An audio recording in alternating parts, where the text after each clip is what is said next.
February 2016. Start. Mr. Speaker Sir, I have so far dealt with various points raised by honorable members. There are now two things which I would like to bring to the notice of the House. One of them is the reduction in the rate of saving. We have to deal with this problem so that we may be able to get sufficient resources. That is why we have provided various schemes of saving for which we have provided incentives so that people may come forward to take advantage of them. There is the National Savings Certificate, which will be a popular scheme. There is a new savings scheme in which we have given all kinds of incentives.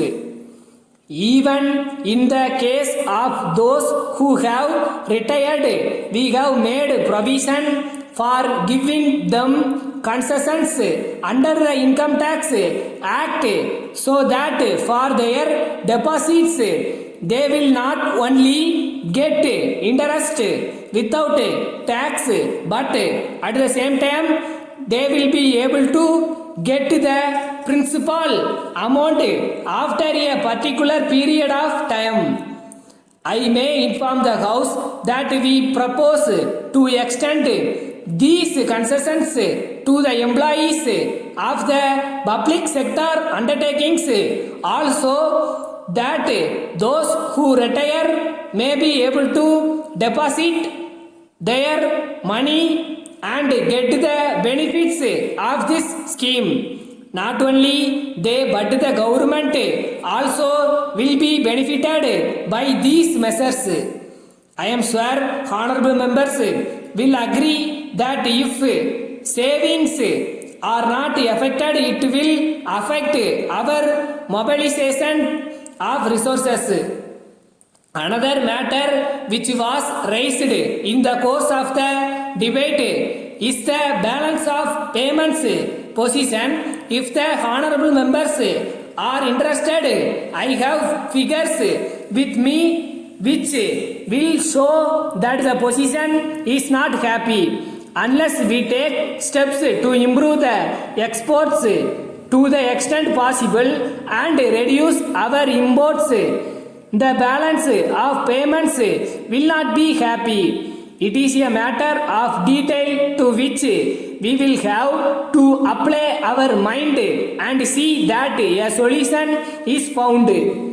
There is no reason why we should feel that we will not succeed in finding a solution to the problem. So far as this problem is concerned, I think that those who are interested in exports should be given all the encouragement that they want. This is what we propose to do. I am aware of the consequences which the country will face if the external debt rises. That is why we will have to be alert, and we are alert. At the same time, we are also aware that while our objectives will be served, it should not create a problem for the country. This is where we have to be careful. I am aware that honorable members are interested in getting some kind of explanation on the points which they have raised. But I am sorry, I have finished my time. However, I have taken note of all the points as far as possible. I will do all that I can to find a solution to the problems raised by the honorable members. Letter from Bima and Company, Ahmedabad to Mrs. Suguna and Company, Mumbai. Dear sirs, we have received your letter of the first instant. As a matter of fact, we are surprised that the party has mentioned our name as a reference. In reply to your letter, we regret to say that party under reference is not worthy of confidence. As far as we know, they have no capital and they have no occurrence to principle. In this connection, we wish to inform you that only recently they have been in difficulties.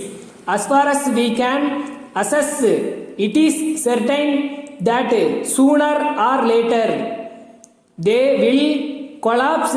So, in our opinion, it is not desirable to enter into any business transactions with them at present. It is unpleasant for us to give such an information.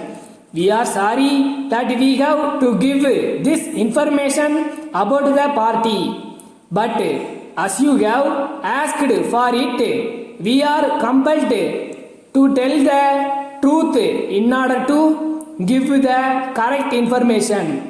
In this connection, we wish to point out that we are giving this information on this occasion only in strict confidence and without any responsibility on our part.